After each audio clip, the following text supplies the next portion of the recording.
প্রিয় শৌখিন ছাদবাগানী বন্ধুগণ,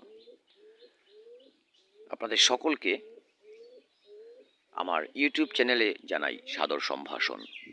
প্রিয় ভিউয়ার্স, আমরা আমাদের ছাদ বাগানে বিভিন্ন ফুল ও ফলের পাশাপাশি কিছু সবজি অবশ্যই চাষ করে থাকি, যেগুলো মধ্যে থাকে ঢেঁড়স, লাউ, কুমড়ো, মরিচ ইত্যাদি আরও বিভিন্ন প্রকার। এর মধ্যে আমরা যারা মরিচ চারা বসিয়েছি, ঠিক এই ধরনের দেখতে পাচ্ছেন, এটি আমার একটি কালো মরিচের চারা। আপনারা যারা মরিচের চারা বসিয়েছেন তাদের মনে এই সময়টায় অর্থাৎ এই জুলাই আগস্টের দিকে কিছু প্রশ্ন আসে যে আমার গাছ অনেক বড় হয়ে গেল কিন্তু এখনো মরিচ আসছে না কেন। ঠিক যেমন আমার এই গাছটি দেখতে পাচ্ছেন, গাছটি কিন্তু যথেষ্ট বড় হয়ে গেছে কিন্তু এখনো ফুল আসেনি। যখন এ পর্যায়ে চলে আসে, ঝাপড়ানো কুকড়ানো হয় এবং বড়ও হয়, তখন আমাদের মনে প্রশ্ন আসে, এত বড় গাছ হলো, ঝোপালো হলো, কিন্তু ফুল কেন আসছে না? প্রিয় ভিউয়ার্স, এটা নিয়ে টেনশনের কিছু নেই। আসলে এটা প্রাকৃতিক নিয়ম। গাছ সঠিক সময় হলে ঠিকঠাক আপনাকে ফুল দেবে এবং মরিচ চলে আসবে। এজন্য আপনাকে কিছু কাজ করতে হবে।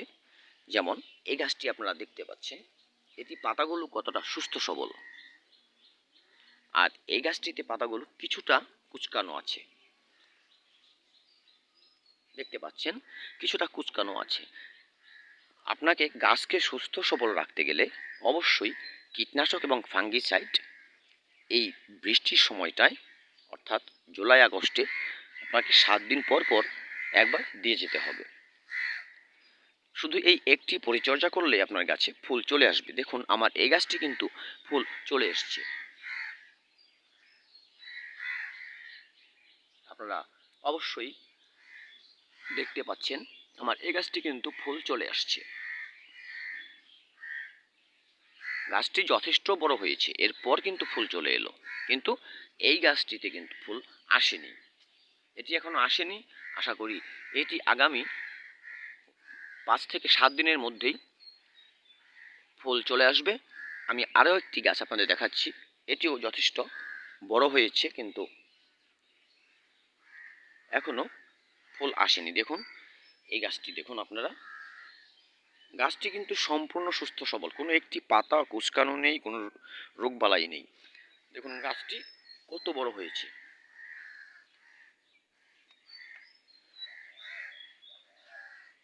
দেখতেই পাচ্ছেন গাছটি অনেক বড় হয়েছে।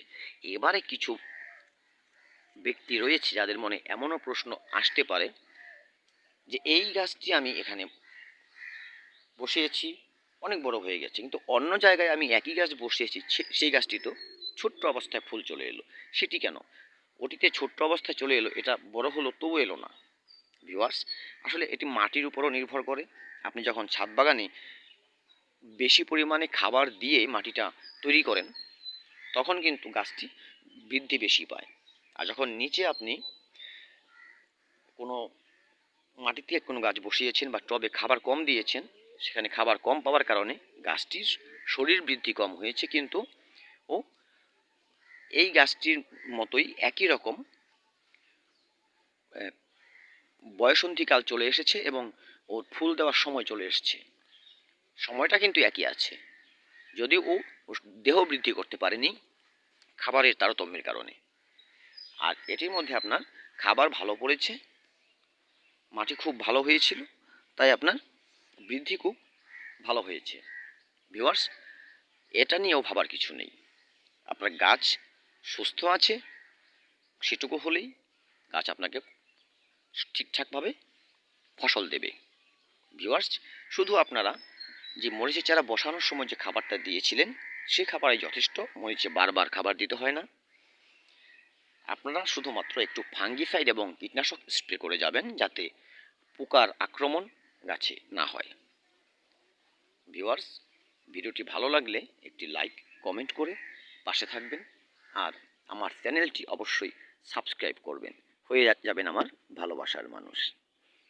ভিউয়ার্স, ভিডিওটি দেখার জন্য সকলকে ধন্যবাদ। ভালো থাকবেন সবাই, সকলকে অশেষ ধন্যবাদ। দেখা হবে আগামী ভিডিওতে।